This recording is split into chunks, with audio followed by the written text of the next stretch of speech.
Kenapa Habib Ba'alawi ini memotong peran gerak dakwah Trawali Songo? Karena memang hal ini dilakukan karena Habib Ba'alawi merupakan antek Belanda.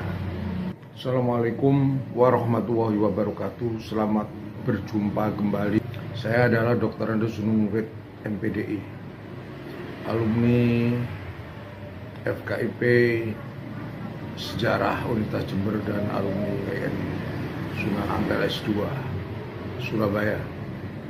Kali ini saya akan bahas tentang perkembangan terbaru persoalan nasab Habib Ba'alawi. Perseteruan antara Trawali Songo dengan Habib Ba'alawi telah mencapai perkembangan yang sangat bagus. Kenapa sangat bagus? Karena saat ini sedang memasuki ranah seminar nasional, juga debat di Kesultanan Banten. Kalau zaman dulu Trawali Songo menolak keberadaan Habib Ba'alawi yang merupakan antek Belanda, itu banyak yang dipenjara, banyak yang diperangi.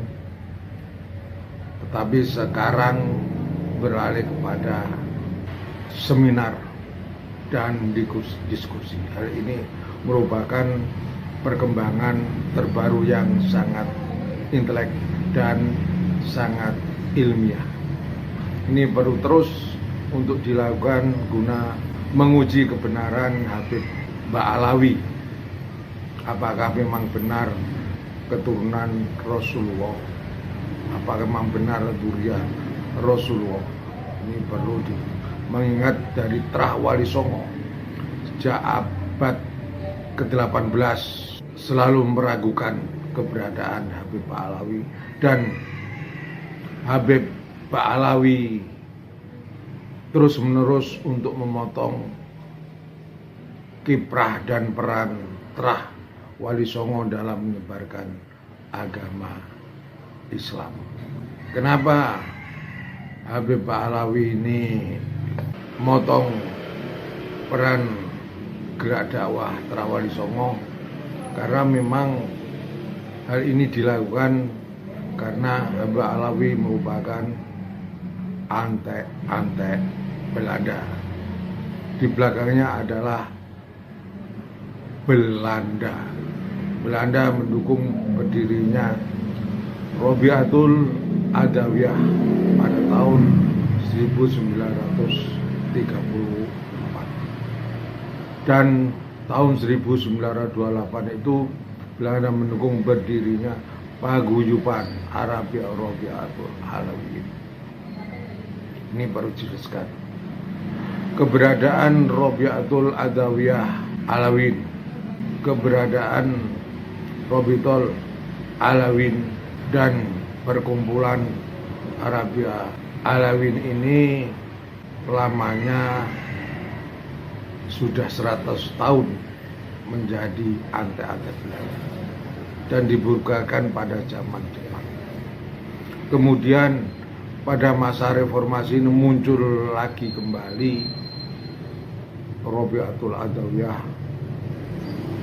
yang dimotori oleh Habib Taufik, Habib Bahar, dan Habib Rizik Syihab, sehingga terjadilah persetujuan kembali antara Trawali Songo dengan Habib Usman bin Yahya yang merupakan mufti Belanda dan menjadi antek Belanda yang telah menginstruksikan memenjarakan cukup banyak kiai karena tidak mau menjadi penghuni Belanda pada waktu itu. Nah, pada saat sekarang ini rupanya pengikut Habib Ba'alawi juga banyak juga, dan pengikut Trah dari Wali Songo juga banyak. Pada momen ini pertarungan beralih kepada diskusi dan seminar lewat YouTube, lewat TikTok. Perseturuan ini hingga terus berlangsung bahwa Trah Wali Songo dalam perkembangannya ingin membubarkan Robito Alawin. 1, 2, 3, 4, 5 ini dari Trah Wali Songo menginginkan Robito Alawin untuk dibubarkan. Sementara pengikut-pengikut Robito Alawin menolak. Ini sudah jelas bahwa diketahui kalau pendukung-pendukung dari imigran Yaman Robito Alawin ini adalah para Habib yang merupakan keturunan dari Habib Utsman Bihyanya dan imigran Iran, imigran Yaman, bukan Iran ya. Kalau Iran itu pada abad ke-8 Masehi, 840 Masehi tiba di daerah Aceh sana. Nah, pendukung klan Ba'alawi ini ada yang berasal dari Indonesia, bukan dari imigran Arab. Ini karena beliaunya pernah belajar mengaji, belajar ilmu kepada para Habib, khususnya di daerah Pasuruan dan daerah Probolinggo, Sidogiri ya. Kalau misalnya ada Kiai Idrus itu mendukung klan Ba'alawi, para Habib, dan tetap bersikukuh menyatakan bahwa klan Ba'alawi merupakan keturunan Rasul, itu wajar saja karena beliaunya adalah murid dari para Habib, pernah belajar di para Habib yang ada di Pasuruan dan Bangka. Kemudian juga muridnya yaitu Ustadz Wafi, muridnya yaitu Ustadz Wafi ini juga merupakan orang yang baru muncul ya, dan mendampingi Habib Al-Atos ya, Hanif ya, ada diskusi dengan Trah Wali Songo di Kesultanan Banten. Ini bisa dimaklumi beliaunya sangat getol mendukung Habib Ba'alawi. Wajar saja karena Ustadz Wafi ini merupakan murid dari Kiai Haji Romli. Wajar ya, walaupun dia mengaku sebagai santri Sitogiri ya, tapi santri Sitogiri itu kan tidak semua bertipikal seperti Ustadz Wafi.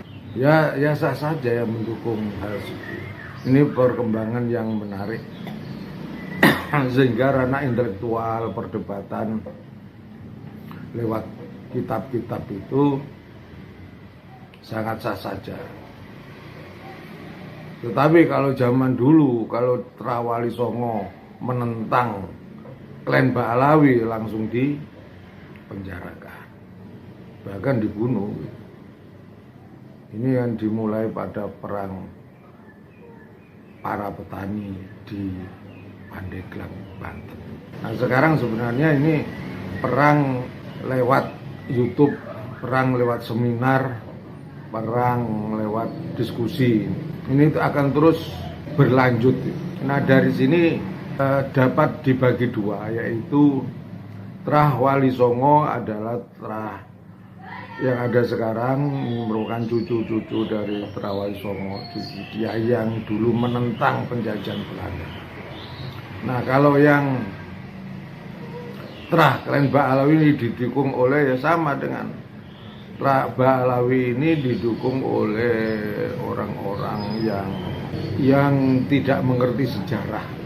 Artinya bahwa klan Ba'alawi yang selama ini mengabdi kepada Belanda selama 100 tahun, dari tahun 1933 kemudian 1844 dibentuknya Lutfi Agung Batavia ini, yang merupakan awal pemicu daripada Trah Wali Songo tidak suka dengan klan Ba'alawi, dan memang Klan Bali lewat Robitul Alawiyin ini memang sengaja motong, tidak masukkan dan tidak mengakui kalau Trah Wali Songo itu ada. Nah, mereka ini hanya mencatat klan Ba'alawi dalam Robitul Alawiyin sebagai keturunan Rasulullah.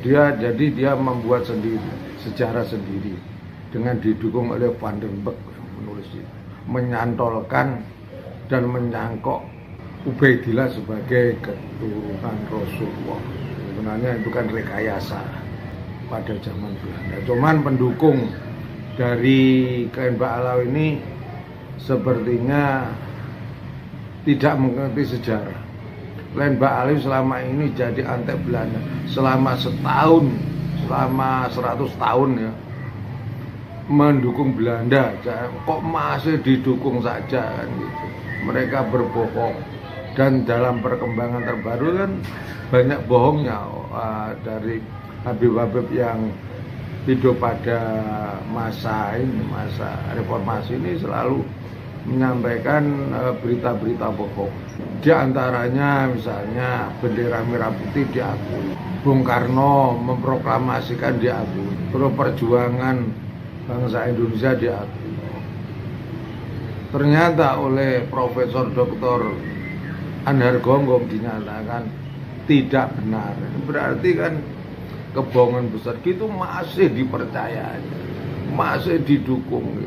Ya maklum dimaklumi, bisa dimaklumi karena doktrin-doktrin dari para Habib itu begitu dahsyat, masuk kepada jiwa dan otak para muhibin.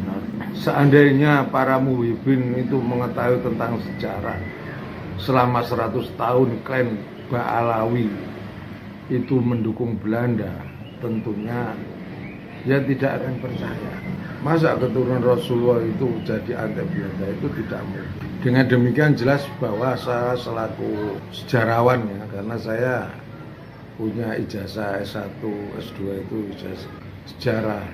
Saya punya hak dan wajib untuk menyampaikan hal-hal kebenaran dan fakta sejarah bahwa memang klan Ba'alawi, para Habib-Habib dari sejak Habib Utsman bin Yahya sampai sekarang pun masih menebarkan doktrin-doktrin sesat, menyebarkan sejarah-sejarah kebohongan, sampai berdirinya NU juga diklaim, juga Habib Syekh juga mengklaim Habib Rizik guru dari NU. Kan ini kan sudah kebablasan, kebobohan. Enggak, ini pun masih belum sadar, masih melakukan penentangan aja, tidak sadar bahwa tinggalnya di tanah Jawa, di Indonesia. Kemudian Habib ini Idrus Assegaf itu menyatakan bahwa Trah Wali Songo itu juga sebenarnya juga imigran juga. Ya ini salah lagi. Kalau Trah Wali Songo itu adalah merupakan trah pribumi. Kenapa? Karena Trah Wali Songo itu menikah dengan pribumi, dengan keluarga kerajaan Mojopahit, dengan keluarga kerajaan Demak, dengan kerajaan Pajang, dengan keluarga kerajaan Mataram Islam. Ini berarti pribumi. Sementara imigran zaman itu tidak menikah dengan orang-orang Jawa, orang-orang pribumi. Mereka hanya menikah kelompok sendiri. Ini bedanya. Nah, kebohongan ini terus berlanjut. Mulai kemerdekaan diakui, diklaim, mulai penyebaran Islam di Indonesia diakui, kemudian Surabaya diakui, tanah Jawa diakui, klaim-klaim yang bohong. Tapi anehnya kenapa mereka itu muhibin yang wajahnya bukan imigran Arab masih percaya? Ya inilah yang perlu diketahui dan diluruskan, bahwa kebohongan para Habib di era reformasi ini sebenarnya kebohongannya sama dengan pada masa zaman Belanda. Kalau saat sekarang kan masih ringan, hanya sebatas menyampaikan argumentatif aja, menyampaikan kebohongan. Tetapi pada zaman Belanda, zaman WOC, zaman pemerintah Hindia Belanda pada lebih kejam, bukan hanya dengan omongan tapi dengan pedang, dengan memerintahkan untuk memenjarakan. Banyak sebenarnya korban para kiai dan santri pada zaman pemerintah itu banyak. Nah, ini tidak disadari oleh orang-orang Indonesia yang masih tetap mendukung Klan Pahlawi. Kalau misalnya ada Kiai Haji Idrus Romli, ya, ini kan dari Madura, Terah Madura. Juga Ustadz Wafi ini juga dari Madura. Ini wajar karena pada zaman dulu, zaman pemerintahan Hindia Belanda itu, yang mendukung Belanda itu ya para Habib dan orang Madura, ya, supaya orang Madura. Karena zaman dulu itu tentara dari Belanda, milisinya ya dari Madura. Banyak yang dari Madura. Oleh karena itu wajar kalau ada orang Madura yang mendukung Klan Pahlawi seperti Ustadz Wafi dan yang Idrus Romli mendukung Pahlawi. Wajar karena dalam sejarahnya dulu itu orang Madura itu mendukung Belanda, menjadi tentara Belanda, orang-orang keraton Madura. Makanya pada saat Indonesia merdeka, keraton Belanda itu dihilangkan oleh Bung Karno. Karena apa? Pada zaman WOC tentaranya Belanda banyak yang dari Madura. Kemudian pada masa pemerintah Hindia Belanda juga dari Madura. Terus kemudian pada saat agresi militer Belanda mau mendirikan negara Madura, itu orang Madura 80% mendukung tentang berdiri negara Madura, negara boneka yang didirikan oleh yang 20% siapa? Yang 20% itu adalah kiai-kiai Trah Wali Songo yang menolak berdirinya negara Madura.